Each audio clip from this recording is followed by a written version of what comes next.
नाज़रीन अस्सलाम वालेकुम। नाज़रीन, गुज़िश्ता रोज़ जब हुकूमत का ये पता चला कि हुकूमत पाकिस्तान ने बरतानिया की हुकूमत को ख़त लिखा है पाकिस्तान के साबिक़ वज़ीर आज़म जनाब नवाज़ शरीफ साहब को वापस लाने के लिए और बरतानवी हुकूमत से ये डिमांड की है कि नवाज़ शरीफ साहब को वापस भेजा जाए, तो न सिर्फ कल बल्कि आज भी पाकिस्तान के ज़राए इब्लाग पे बहुत इस पर बहस होती रही है। अब से चंद घंटे पहले PMLN के रहनुमा जनाब डॉक्टर मुसद्दिक मलिक साहब ने, जो PhD हैं इकनॉमिक्स में और मैनेजमेंट में, डॉक्टर नहीं हैं, उन्होंने एक बड़ी नाराज़गी की प्रेस कॉन्फ्रेंस की जिसमें उन्होंने ये कहा कि नवाज़ शरीफ साहब जो हैं उनको तरह तरह की बीमारियां हैं, नवाज़ शरीफ साहब के दिल की कई शरियानें जो हैं वो बंद हैं। उन्होंने कहा कि नवाज़ शरीफ साहब के लिम्फ नोड जो हैं उनके साइज़ बढ़े हुए हैं। उन्होंने ये भी कहा कि नवाज़ शरीफ साहब के दिमाग की एक शरियान जो है वो भी बंद है। तो हम उन्होंने प्लेटलेट्स के हवाले से कोई बहुत ज़्यादा बात नहीं की। अगर एक तरफ यह है तो दूसरी तरफ से आज वफाकी हुकूमत ने यह दावा किया है कि गुज़िश्ता 7 माह में पब्लिक जो फंड्स हैं, जो PSTP फंड्स हैं, उसका पहली दफ़ा 6 बरस में तकरीबन 40% जो है उसको खर्च किया गया, जबकि इससे पहले गुज़िश्ता 6 बरस में कभी 30-32% से ज़्यादा इन फंड्स का इस्तेमाल नहीं हुआ। इसकी अहमियत क्या है? एक आम आदमी यकीनी तौर पर उसके जहन में सवाल पैदा होता है कि भला आम आदमी की सेहत पे इससे क्या फ़र्क पड़ेगा। ये वो दोनों टॉपिक्स हैं जिनसे हम आज की डिस्कशन का आगाज़ करेंगे। स्टूडियोज़ में मुझे ज्वाइन कर रहे हैं डॉक्टर जनाब शहबाज गिल साहब, जो कि रहनुमा है तहरीक इंसाफ के, साबिक़ तर्जुमान है वज़ीर आला पंजाब के, प्राइम मिनिस्टर की जो मीडिया टीम है उसके साथ इस्लामाबाद में मौजूद है। Very warm welcome to him. मुझे स्टूडियोज़ में ज्वाइन कर रहे हैं अंसार अब्बासी साहब, आपकी जानी पहचानी शख्सियत हैं, सीनियर तज्ज़ियाकार हैं, पोलिटिकल एनालिस्ट हैं, कॉलमनिस्ट हैं, एडिटर इन्वेस्टिगेशंस हैं बहुत बड़े अखबार के। Very warm welcome to Ansar Abbasi साहब। और आज मुझे लाहौर से वाया DSN जी ज्वाइन कर सकेंगे, पाकिस्तान के प्रोमिनेंट पॉलिटिकल एनालिस्ट जनाब सईद काजी साहब। Very warm welcome to all my guest once again. Doctor Shahbaz Gill साहब, अब से चंद घंटे पहले जब डॉक्टर मुसद्दिक मलिक ने अपनी एक खासी नाराज़गी की, उन्होंने अपनी प्रेस कॉन्फ्रेंस की, शायद आपने देखी हो, जिसमें उन्होंने ये भी कहा कि नवाज़ शरीफ साहब की दिमाग की एक शरियान भी बंद है, उनके दिल की भी बहुत सी कॉम्प्लिकेशंस हैं और हुकूमत को सब कुछ पता था। उन्होंने कहा कि कोर्ट की इजाज़त से गए, हुकूमत को सब कुछ पता था। तो ये किस किस्म का वाविला जो है आपकी हुकूमत ने मचा रखा है? बिस्मिल्लाहिर्रहमानिर्रहीम। बहुत शुक्रिया मोई। देखें, एक तो मैं इस बात का ख्याल रखूँगा कि क्योंकि उनका रिप्रेजेंटेटिव यहाँ नहीं, तो मैं कोई ऐसी बात ना करूँ सख्त जिससे वो जवाब ना दे सकें, तो बाद में वो कहें कि बहुत सख्त बात की। तो मैं कोशिश करूँगा कि ऐसी बात करूँ जो फैक्ट्स के ऊपर हो। देखें, फैक्ट्स ये हैं कि नवाज़ शरीफ साहब को, मैं पाकिस्तान तहरीक इंसाफ से वो बंदा हूँ जो नवाज़ शरीफ साहब को 2-3 दफ़ा जेल में जाके मिला, तो मैं ज़ाती तौर पर उनसे इंटरेक्ट किया। मुझे पता है कि वो कितने बीमार हैं या वो कितने बीमार नहीं हैं। अब मैं आज बीमार हूँ और ये एलर्जी का सीज़न है पोलन का, मैं हर साल बीमार होता हूँ। अब कोई ये नहीं कह सकता कि शहबाज बीमार नहीं है, मैं हर साल बीमार होता हूँ। मैं एज़मेटिक हो जाता हूँ और ये परमानेंट बीमारी है मेरे साथ एलर्जी की। जब भी मैं किसी ऐसी जगह जाता हूँ जहाँ पोलन, तो मुझे दवाई लेनी पड़ती है। अब इसकी कसम तो नहीं खाई जा सकती। इसी तरह से मियाँ साहब की 70 साल उम्र है, अल्लाह उनको लंबी ज़िंदगी दे, अल्लाह उनको खुश रखे, सेहतमंद रखे, उनके बच्चों के ऊपर आबाद रखे उन्हें। और उनको दिल की उनकी सर्जरी भी हुई पहले, उनको दिल का आर्जा बहुत पुराना है, उनको और भी प्रॉब्लम्स होंगी। 70 ईयर में इंसान को बहुत सारी प्रॉब्लम्स हो जाती हैं, इंसान को अल्लाह से डरना चाहिए। लेकिन जो प्रॉब्लम्स क्रिएट की गई मीडिया में और रिपोर्ट्स में और जिस तरह का वावेला मचाया गया, वो मियाँ साहब को नहीं है। मेरी ये ज़ाती राय है और ये मैंने ज़ाती राय पहले भी दी, पार्टी में भी दी थी, मैं अभी टेलीविज़न पे भी दे रहा हूँ, मैं पहले भी देता रहा हूँ। ये सब झूठ था। और ये क्यों मैं कहता हूँ सब कुछ झूठ था? मैं ये जो प्लेटलेट्स और ये जो सब कुछ के, दोबारा कह रहा हूँ कि अल्लाह मियाँ साहब को ज़िंदगी दे, ये मैं नहीं कह रहा। ये कह रहे थे कि वो सुबह गए कि परसों गए। मुझे तो हमेशा पता है कि जितने अल्लाह के पास जाने के मेरे चांसेस हैं उतने ही मियाँ साहब के हैं। ज़िंदगी तो अल्लाह के पास है ना हर शख्स की। लेकिन मियाँ साहब किसी ऐसी इस टाइम क्रिटिकल सिचुएशन में नहीं है। जब वो जेल में थे, मैं उन्हें मिलने जाता था, मैं डॉक्टर्स को भी साथ लेके जाता था, डॉक्टर्स उनके साथ 2-2 घंटे के सेशन करते थे, उसके बाद मैं डॉक्टर्स के साथ बात करता था, डॉक्टर्स उनकी रिपोर्ट्स के गो थ्रू होते थे। पहले प्लेटलेट्स के मसले नहीं थे, बाद में वो अचानक शुरू हुए एकदम से। अच्छा, मान लेते हैं। अब उसमें भी आप देखते हैं, जब कोई बंदा भी, फॉर एग्जाम्पल, हमने बेनज़ीर इनकम सपोर्ट प्रोग्राम से लोगों को क्यों निकाला? लोग कहते थे हम गरीब हैं, लेकिन उनके घर में गाड़ियां खड़ी होती थी 3-3, वो बाहर के चक्कर लगा के आते थे, वो बहुत ही एक्सपेंसिव सर्विसेज यूज कर रहे थे। बॉटम लाइन क्या आपकी? बॉटम लाइन मेरी ये कि आप जब फैक्ट्स देखते हैं तो आप पीछे आपको पता चलता है कि झूठ। अच्छा, आपकी हुकूमत चाह रही है कि नवाज शरीफ साहब को ले आए? बिल्कुल सीरियस है आप लोग? देखिए, हमारे सीरियस और ना सीरियस होने की वजह नहीं है। उन्होंने एक अदालत से बेल ली, ठीक, अदालत ने बेल दे के हमें कहा कि जी ये इनकी रिपोर्ट से अब आप फैसला करें इन्होंने बाहर जाना है कि नहीं।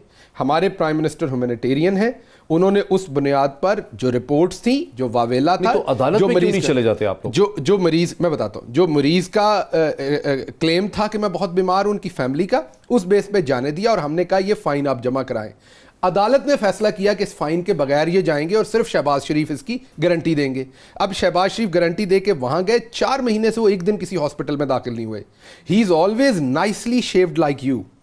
और अगर आप, मैं नहीं हूं आज, मैं शेव नहीं कर सका, टाइम नहीं था, तो इसलिए मैं आपको कह रहा हूं, वरना खुद को कहता। जिस बंदे के प्लेटलेट्स कम हो वो शेव नहीं कर सकता, वो रेजर को टच भी नहीं करेगा। इतने क्या, उससे भी 1.5 लाख भी हो तो वो रेजर को टच नहीं करेगा, क्योंकि अगर जरा सा भी कट लग गया तो वो ब्लड नहीं रुकेगा। तो ये सब झूठ था, ये फैब्रिकेटेड था। ये कैसे हुआ, क्यों हुआ? जैसे वक्त सच जो है हमेशा पानी के ऊपर आता है। अच्छा, ये भी एक दिन आ जाएगा। अंसार अब्बासी साहब, आपको लगता है कि हुकूमत सीरियसली चाहती है कि नवाज शरीफ साहब वापस आ जाएं? हुकूमत एक PR एक्सरसाइज कर रही है, और नवाज शरीफ साहब के हक में क्या है? जब हुकूमत ने अब इस तक कहना शुरू कर दिए तो नवाज शरीफ साहब की सियासत ख़राब नहीं हो रही?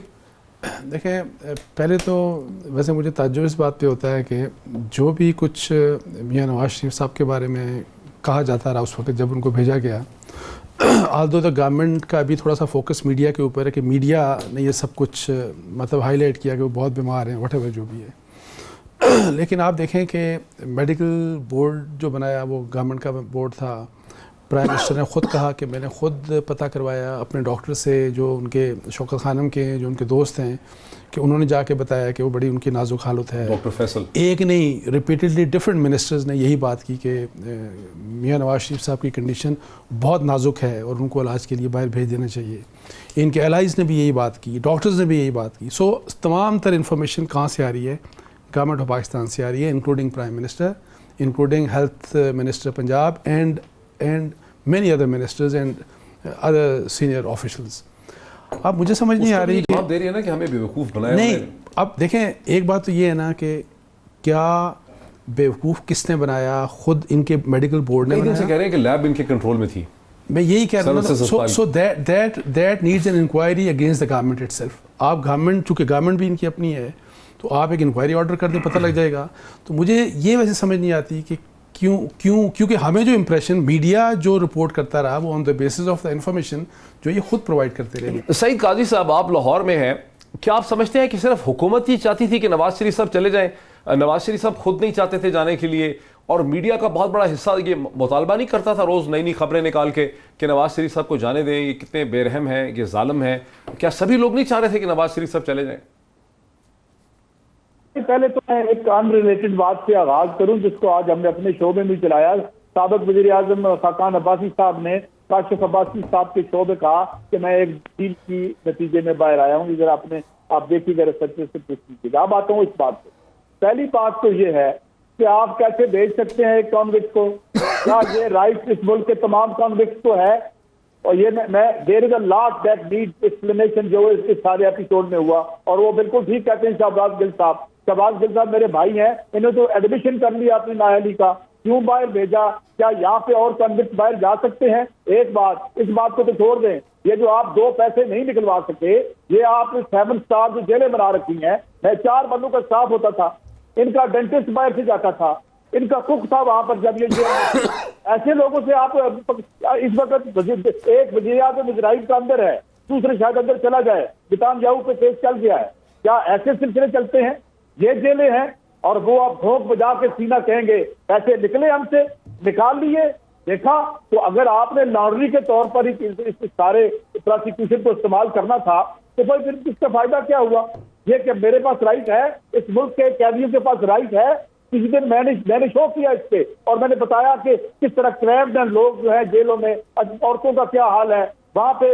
यानी एक साहब को मैं जाती तौर पर जानता हूं जिन्होंने वहां पे दांतों की बीमारी के लिए एक मुफ्त फैसिलिटी बना रखी है, वरना वहां ये भी नहीं है। अंदर आपको खाने खिलाते हैं इनको और ये करते रहे हैं, इस तरह होता है।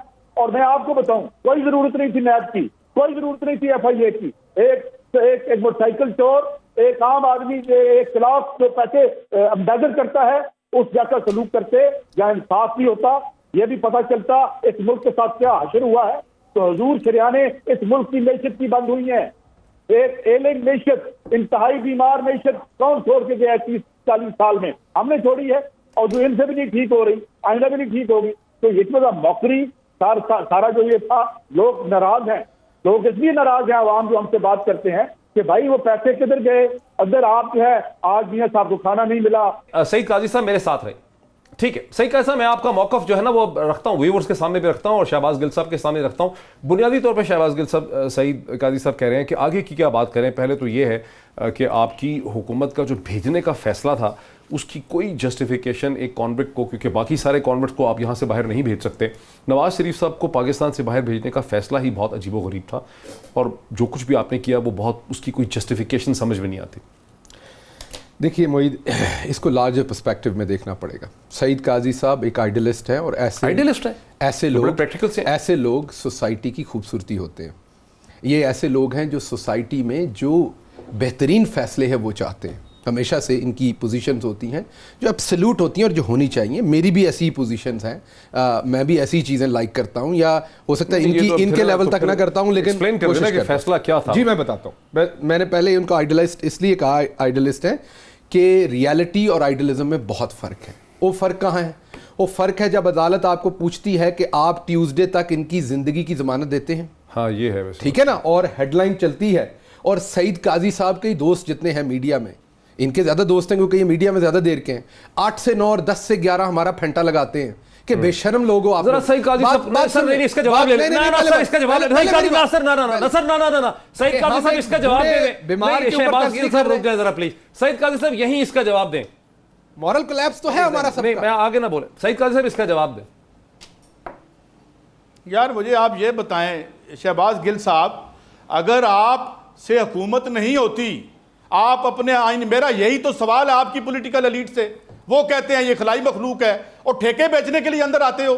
तुम्हें आइन के तहत जो काम आप नहीं कर सकते, आओ प्रेस कॉन्फ्रेंस करो, कहो हम तुम्हारा वोट लेके आए थे, हम यहाँ को मौज मेला करने नहीं आए थे, हम तुम्हें ये बताने नहीं आए थे कि तुम्हें नौकरियां देना हमारा काम नहीं है, अलबत्ता तुमने हमें नौकरी दे रखी है इस अवाम ने। तो आप कहते कि भाई हमारे से ये नहीं होता, हाँ हमारा असूली डिफरेंस है, आप बाहर आ जाते। नवाज शरीफ साहब से हम पूछते हैं तो वो कहते हैं यार आपका कोई काम हमें करने नहीं देते, और करने नहीं देते, ठेके बेचने देते हैं आपको, आप ठेकों की खरीदो फरोख्त पर उसकी इजाजत है। भाई अगर आप अपने आईनी फरीजे अदा नहीं कर सकते तो पॉलिटिकल वर्कर हैं, आए अवाम में हमें बताएं why you strike compromise? जल्दी जवाब दें, अपनी मजबूरियों की दास्तान हमें सुनाते हैं। अब जो सईद काजी साहब ने बात की, ये हमारा है कोलैप्स जो मैं आपको कहता हूं एज अ सोसाइटी। सवाल कुछ और था, वो मेरे भाई है, मैं उनकी बड़ी इज्जत करता हूं। सवाल और था और वो निकल गए कि आप ठेके बेचते। मैंने सिंपल सवाल किया था कि जो मीडिया हमारी बैशिंग करता था 8 से 9, वो कौन लोग हैं? क्या उनकी भी इखलाकियात गिर चुकी हैं? अब बात तो मुझे कर लेना, ऐसे ना करें। जो 10 से 11 करते थे, कहते थे शर्म आनी चाहिए तुम लोगों को, एक बूढ़ा बंदा जो मर रहा है उसके पर सियासत करते। जो अदालतें पूछती थी कि परसों तक आप इसकी देते हैं। सईद काजी साहब, एक सेकंड ना सर, सईद काजी साहब सारे लोग ठेके नहीं बेचते। मैं आपके सामने सीना तान के खड़ा हूं, अपनी जेब से सारा काम करता हूं। मैं ठेके नहीं बेचता। जिस दिन को ठेके बेचने वाला सामने हो उससे ये बात करें। और रही बात आपकी दूसरी, मैं आपको गोशगवार कर दूं कि जब आप सरबराह होते हैं ना घर के, जब आपके बच्चे बीमार होते हैं या आप कोलैप्स के करीब होते हैं, तो आपकी बहुत सारी फनकारियां निकल जाती हैं, आपकी बहुत सारी आइडियलिज्म निकल जाती है। हमारे प्राइम मिनिस्टर का भी शायद प्रेस कॉन्फ्रेंस करने को दिल करता हो, लेकिन जब नजर आ रहा हो कि मुल्क डिफॉल्ट कर रहा है, जब नजर आ रहा हो कि आपका करंट अकाउंट 20 अरब है, और अगर हम छोड़ गए तो फिर कौन आगे करेगा? मीडिया इस मुनाफिकत में शामिल था और कोर्ट गारंटी हम सारे थे, गारंटी कर दें कि वो ट्यूसडे तक जिंदा होंगे। देखें मुझे नहीं पता, अगर फर्ज करने की ये खुद कहते हैं कि हम शामिल थे, मैं कौम के तौर पे कह रहा हूं, हुकूमत नहीं, कौम पूरी। देखें मैं ये बात कह रहा हूं कि अगर ये खुद कहते हैं कि हम शामिल थे, आप अपनी हेडलाइंस देख लें सारे इदारों की, थी कि नहीं, कि हम खुद मीडिया प्रेशर बिल्ड हम तो नहीं चाहते थे। देखें डॉक्टर साहब, मीडिया ने क्या प्रेशर डेवलप किया?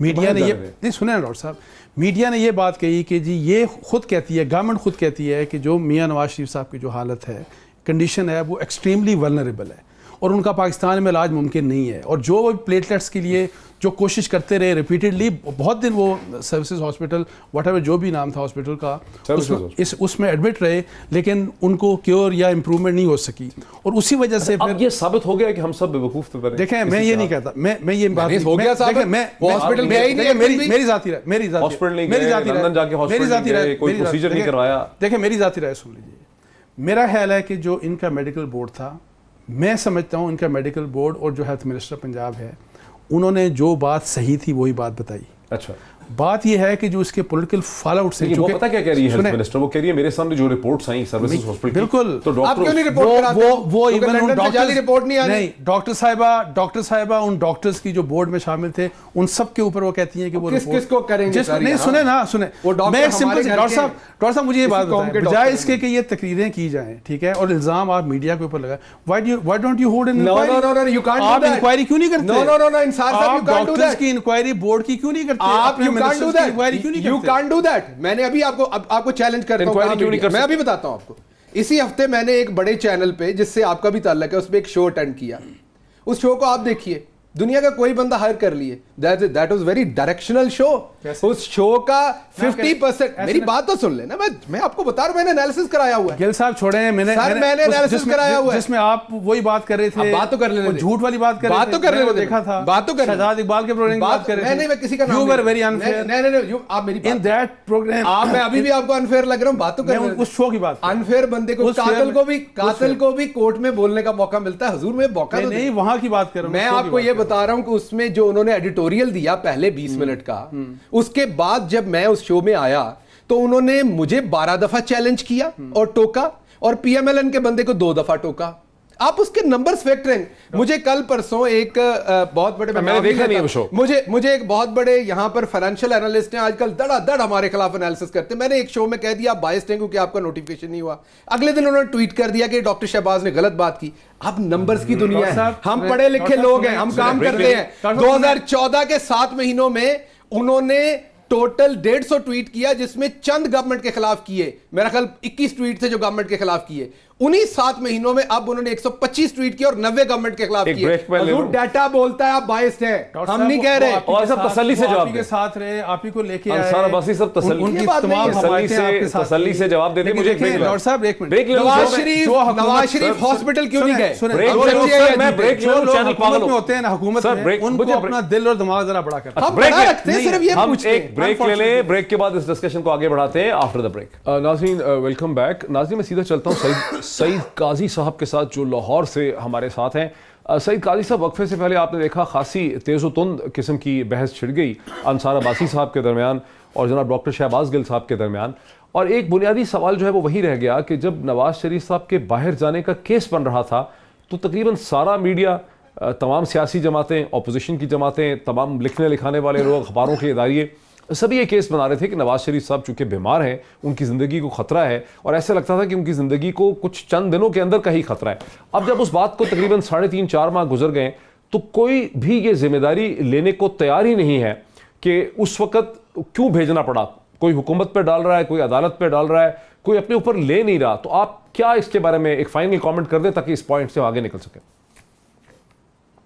देखें, एक तो मैं अर्ज़ कर दूं, मैं बहुत शुक्रगुजार हूं, उन्होंने मुझे आइडियलिस्ट कहा, मगर मैं उनसे एक दरख्वास्त करूंगा, अपनी मर्जी की कोई एक तकरीर इमरान खान साहब की निकाल लें जो उन्होंने इस कौम से की हैं। मैंने जो गुजारिश, मैं हूं तो बहुत छोटा आदमी, मैं ज़रा माफ़ी चाहता हूं, उसको कंपेयर कर लें, पता चल जाएगा बड़ा आइडियलिस्ट कौन है। एक तो मैं बात ये दूसरी बात ये है कि जब लीडर अवाम के लिए डिलीवर करते हैं तो वो मीडिया, मुझे पता है मीडिया 2 नंबर तरीके से, मैं मानता हूं, यहाँ पे बने हुए थे सेल, और जो है वो जो 54 अरब रुपया या जितना 5 सालों में चला, वो सारी कहानी हमारे सामने है। इसी गठजोड़ के खिलाफ तो आप आए थे, यही नेक्सस तो आपने तोड़ना था। आप 15-10-25% अवाम के लिए डिलीवर करते, मैं देखता लोग खुद मीडिया का बाइकाट कर देते और खान साहब से जो मोहब्बत का वो इजहार कर रहे थे। मगर हुआ क्या, वही कार्टल्स आके बैठ गए, बिजली में वही कार्टल्स आके बैठ गए, ऑयल के वही कार्टल्स आपके बैठे हुए हैं। छोड़ दे नवाज शरीफ को, निकाल दिया आपकी। सवाल मेरा उधर ही रह गया। एक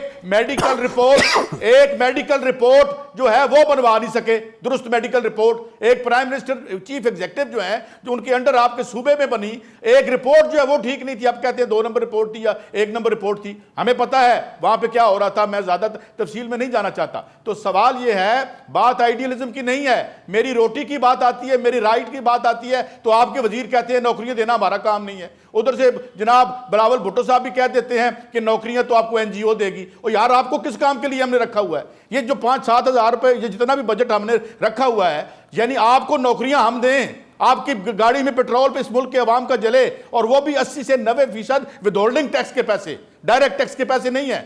हमसे आपने नौकरियां ले ली, हमें कहते हैं आपको नहीं नौकरियां नहीं देनी, ये तो दुनिया बदल गई है, ये एक नया निज़ाम है। ये निज़ाम नहीं, ये वारदात है। वो तो पहले भी हमारे साथ हो रही थी, वो यही कर रहे थे हमारे साथ, वो यही चकमा हमें दे रहे थे। वी हैड एक्सपेक्टेशन, इस मुल्क के लोगों को थी, मुझे थी या नहीं थी। तो बात यह है कि अपने फेलियर्स हैं, अगर आपने रियल पॉलिटिक्स जिसे कहते हैं वो करनी थी, तो then what is the difference? वही हमारी जेब काटते रहते इतना, व्हाई दैट मेस? हम तो ये सवाल कर रहे हैं। हाँ, आप कार्टल्स को तोड़ते, लड़ाई करते, और अगर आपके रास्ते में कोई आता और इस मुल्क का कोई इदारा आता, तो आप आते बाहर अवाम के पास जाते कि नहीं मैं कर सका ये काम, मुझे दें 2/3 मेजॉरिटी दें, मुझे और ताकत दे के अवाम में लाए, मैं इनको पकड़ूंगा।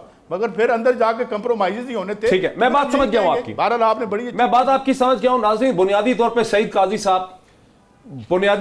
काजी साहब ये कह रहे हैं कि पीटीआई ने लोगों को ये ख्वाब दिखाए थे कि वो रवायती एक ट्रेडिशनल सियासत से हटके सियासत करेंगे, लेकिन नवाज शरीफ साहब का जो बाहर जाना है वो पाकिस्तान की ट्रेडिशनल सियासत ही का हिस्सा था। इस किस्म की जोड़ तोड़, इस किस्म की कॉम्प्रोमाइज, इस किस्म की एडजस्टमेंट तो पाकिस्तान की ट्रेडिशनल पॉलिटिक्स में हमेशा होती रही है। तो फर्क फिर क्या पड़ा? जनाब, बिल्कुल सईद काजी साहब ठीक कहते हैं। मैं उस टाइम भी फील करता था कि ये गलत हो रहा है, लेकिन मुझे बताइए, पाकिस्तान में हमने वीडियोस नहीं देखी लोगों की 25-25 साल की बच्चियों को पहले रेप किया गया, बाद में कत्ल किया गया। सुन लीजिएगा बात। हमारे किसी कोर्ट सिस्टम ने, किसी ने उन लोगों को सजा दी, वो दंदनाते हुए छूटे कि नहीं?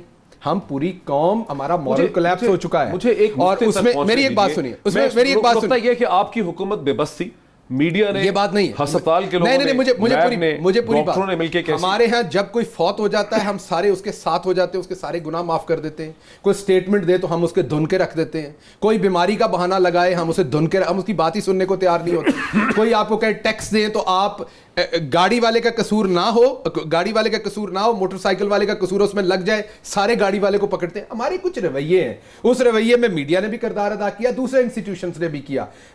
आपने कहा कि हमने क्या फर्क किया?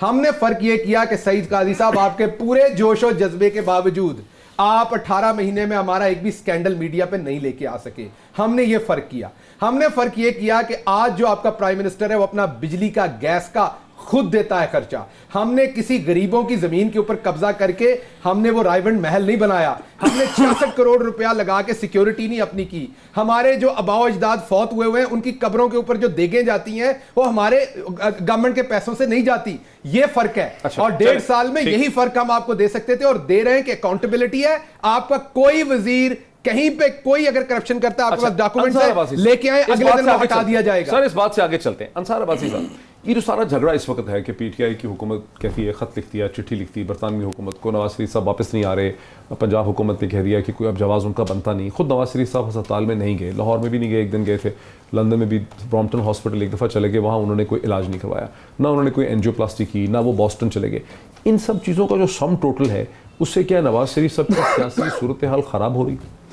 देखिए डॉक्टर साहब, ये सारा डिपेंड ये करता है कि जो गवर्नमेंट का अपना व्यू पॉइंट है कि वो फ्रॉड करके गए, झूठ बोल के गए, इससे क्या वो इस्टेब्लिश कर पाते हैं कि नहीं पाते। ये बड़ी इंपॉर्टेंट बात है। सिर्फ नहीं कर पा रहे। देखें, मैं एक बात कह रहा हूँ डॉक्टर साहब कि सिर्फ सोशल मीडिया के ऊपर जो रिस्पॉन्स है या जो रिएक्शंस हैं उसको देख के तो अगर आप रिएक्ट करेंगे इस तरह से और ख़ुद ही अपनी आप को, यानी गवर्नमेंट हैज़ नेगेटेड इटसेल्फ, ये जो इस पूरे इशू के ऊपर, इसके बाद वो चीज़ आएगी। लेकिन जहाँ तक मियाँ साहब की देखें बात है, मियाँ साहब यहाँ पे इलाज के लिए गए और जो एज़ पर देयर रिपोर्ट्स उनकी कंडीशन डेफिनेटली सीरियस थी।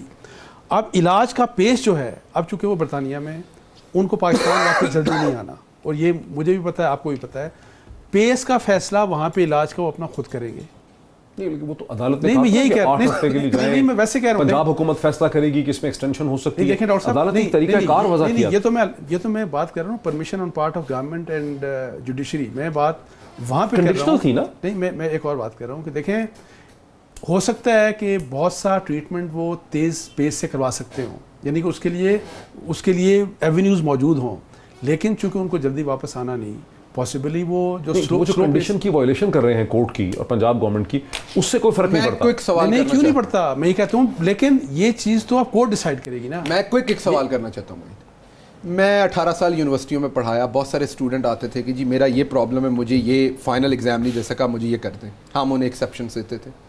लेकिन अगर बाद में प्रूव हो जाए कि स्टूडेंट ने मुझसे झूठ बोला, तो कभी भी यूनिवर्सिटी में ये बहस नहीं होगी मुझे बेवकूफ़ बनाया कर देना, गया। अच्छी बात है। मुझे बेवकूफ़ बनाया अच्छी गया, बात है। यूनिवर्सिटी हमेशा उसे पनिश करेगी। इसी तरह ये एडिटर है, अच्छा, इनके करके पास लाएं। बात सुन लीजिएगा, अच्छी इनके बात पास एक रिपोर्टर गलत खबर लेके आता है, प्लेगराइज फाइल है। होती है, तो क्या ये उसका एनालिसिस करेंगे जिसने करप्शन की? यहाँ अजीब माजरा है, हमसे पूछ रहे हैं ये क्यों? अब भाई जो झूठ बोल के गया, जो एक डॉक्टर दिन भी साहब वहां देखें, हॉस्पिटल नहीं गया, डॉक्टर उससे साहब सवाल कमाल नहीं बात है, देखें, है। अगेन बात। सवाल हमारे से। जी जी, थोड़ा सा कमाल बात है कि झूठ बोल के गया, झूठ तो आपने बुलवाया ना, आपसे बुलवाया ना, चलें सारा कुछ हमसे मैनेज किया। बुलवाया? आप सुने, मैं कहता हूं मैं बड़ा बीमार हूं तो नहीं, झूठ सुने- मैं बोल रहा नहीं, सुने हूं, मुझे ना। तो पता है ना अंदर से मैं बीमार नहीं हूं, मैं शेव कर रहा हूं। डॉक्टर साहब, डॉक्टर्स आपके थे सारे, डॉक्टर बोर्ड आपका हमारे था, नहीं थे, डॉक्टर स्टेट बोर्ड के आपके थे। डॉक्टर उस स्टेट के थे जिसमें 35 साल तक वो हुकूमत करते आप रहे। देखें। डॉक्टर उस स्टेट के थे जिनको वो And भर्ती still- करके गए and still- वो डॉक्टर थे। and still they are not उसी- holding any inquiry. और ये वही और स्टेट अभी है जो लास्ट अभी अंसार आपको पता है, भाई, यही वाली बात, अंसार भाई, ये जो वही इनकी- स्टेट है जो उनके इनकी- कहने पे मॉडल इनकी टाउन में लोगों information को कत्ल advisor ने कर यही देती बात थी। की थी, तो पंजाब की हेल्थ मिनिस्टर ने कहा कि नहीं, मैं उस बात के ऊपर कायम हूँ। अभी भी जो रिपोर्ट थी वो बिल्कुल सही रिपोर्ट थी।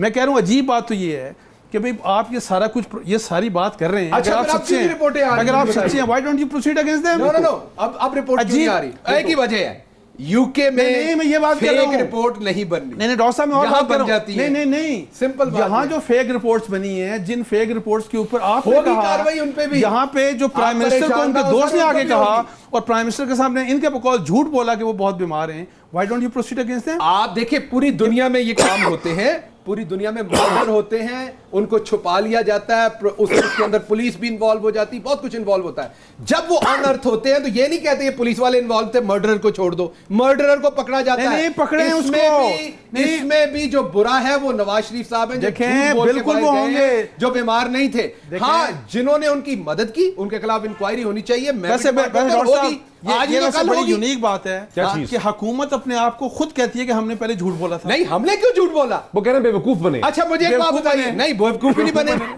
मोहित साहब, हम मैं इधर देखें। आपके शो में कहूं, मैं सब रिपोर्ट्स बीमार हूं। इनकी, रिपोर्ट्स इनकी, डॉक्टर्स हम इनके, हमारी लेबोरेटरी नहीं, इनकी, हमारी मिनिस्टर नहीं, इनके, स्टेट और प्राइवेट और लैब। एक नहीं, डिफरेंट। ये तो अब आप कह रहे हैं ना, ये तो आप कह रहे हैं, उस हिसाब से तो आप भी हमारे आपके सब हैं, मिनिस्टर उस हिसाब से तो जो खबरें अखबार में लगाते हैं आप भी हमारे हैं, वजीर आजम तो हम आपके भी सब हैं, मिनिस्टर्स ने कहा था। उस हिसाब से तो नहीं, मिनिस्टर्स ने कहा जो रिपोर्ट्स पे आया। मैं दोबारा कह रहा यही कह रहा हूं ना। सर, पूरी सोसाइटी का हमारा कंबाइंड कोलैप्स है, मुझे इसको एक्सेप्ट कीजिए। एज अ सोसाइटी हमारा मॉरल साहब, कोलैप्स एग्री है। करते हैं यार, मुझे break लेनी है, हमें break हमें के बाद शर्मिंदा सही ना करें अपनी सवाल कमजोरियां करेंगे। बता के प्लीज। नाज़रीन, वेलकम बैक। बहुत ही तेज़ोतुंद बहस थी वक्फे से पहले।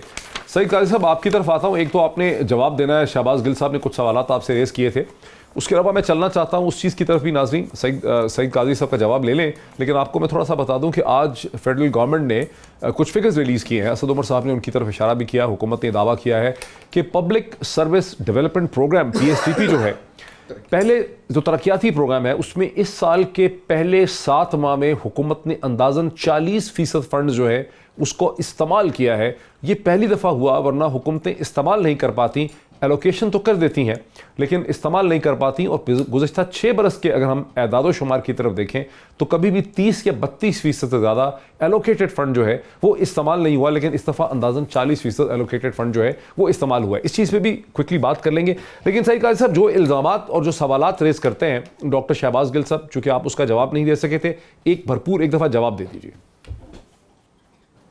नहीं, देखिए, मैं बिल्कुल उनका बड़ा एहतराम करता हूँ और बड़े बड़े अहम सवालात उन्हें उठाए हैं, मगर सवाल ये है कि हजूर आप जो है ये देखें, ये आपके अपने फ्लॉड मॉडल्स थे, सिंगापुर बना देंगे, किधर हैं आपके जो पहले वजीर ख़जाना थे?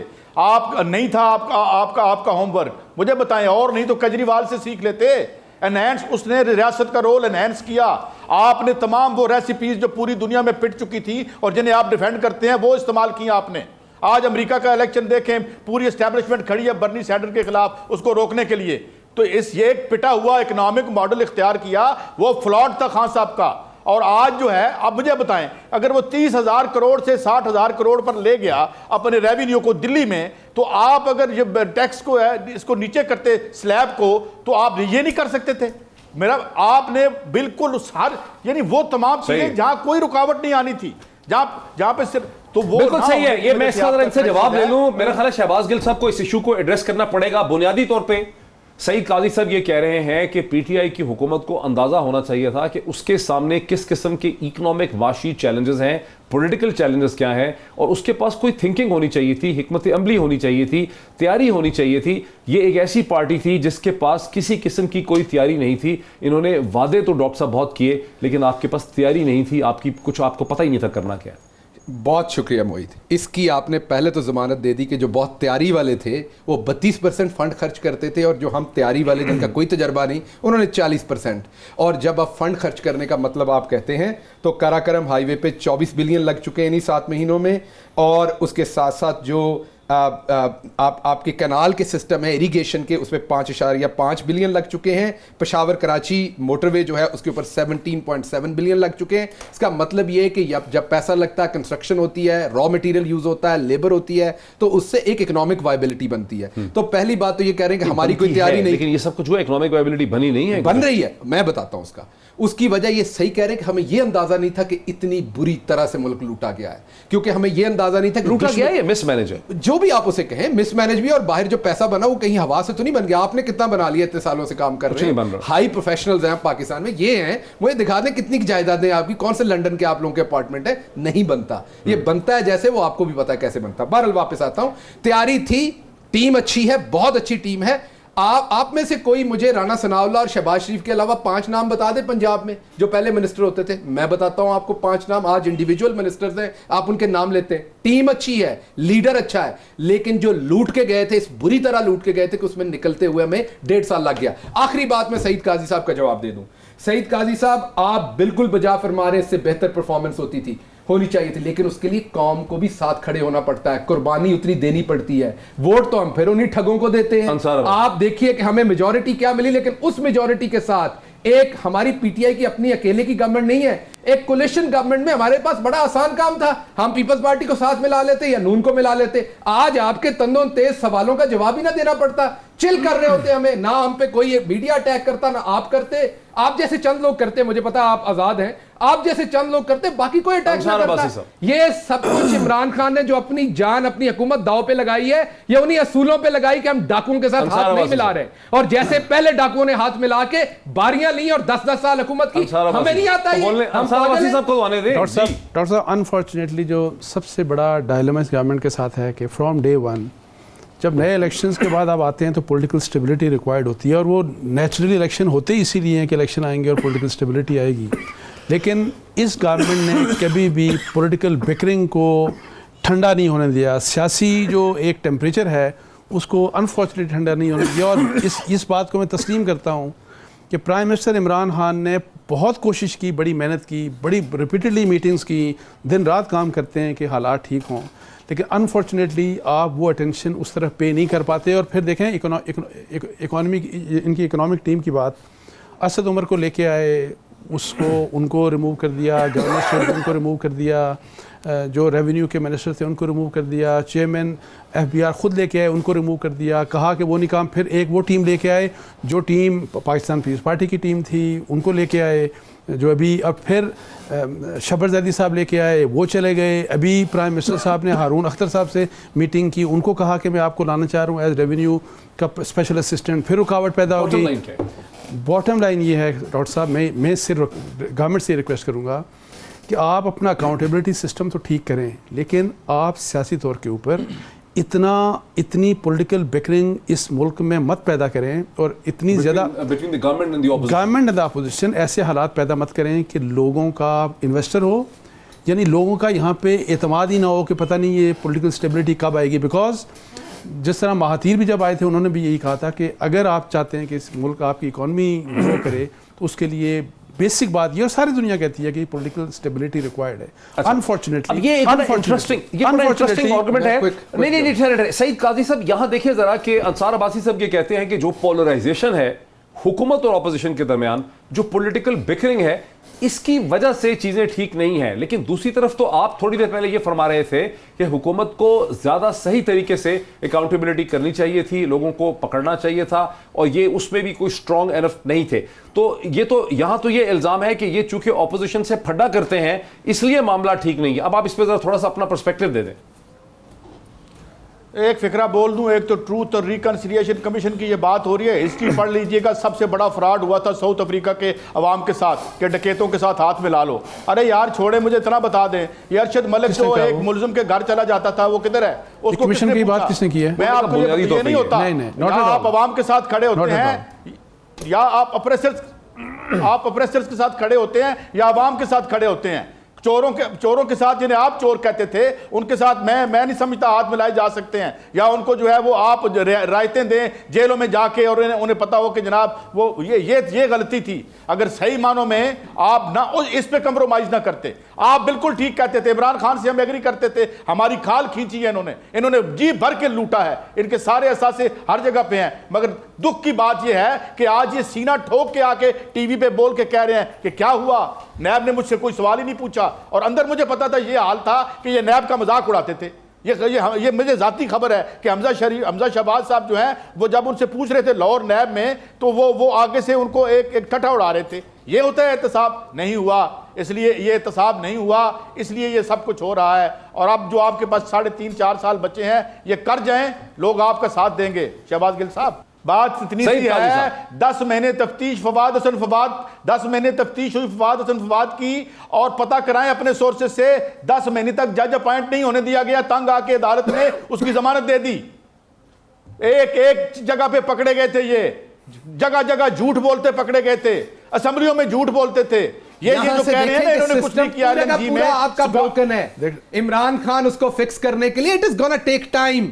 जो 70 साल में आपने तबाही की मुल्क की, वो 16 महीने में ठीक नहीं हो सकती। ये टाइम लगना है, इसमें आवाम को साथ खड़े होना पड़ना। इन चोरों ने हर जगह पे अपने बंदे घुसेड़े हुए हैं, क्लर्क से लेके ऊपर सेक्रेटरी तक इनके बंदे इन्होंने घुसेड़े हुए हैं। तो ये कहां से होने देते? इंसाफ होता है ज़ैनबे बीबी का, इंसाफ होता है किसी फरीदा बीबी का, इंसाफ होता है किसी याया का, इंसाफ आम आदमी का होता है। इन चोरों का इंसाफ नहीं होता। इन केसेस में आप जरा हाई कोर्ट्स के डिसीजन पढ़ लें, आपको सब पता लग जाएगा। वक्त हमारा नाज़रीन बिल्कुल खत्म हो गया। बहुत ही तेजोतुंद ये बहस थी, ये डिस्कशन थी। गालिबन इसका नतीजा ये है कि जो पॉलिटिकल करप्शन है वो पाकिस्तान के सिस्टम में बहुत गहरी है। बहरहाल फैसला आपका इस पूरी बहस पे। आज इतना ही, फिर आपसे मुलाकात होती है। बहुत शुक्रिया।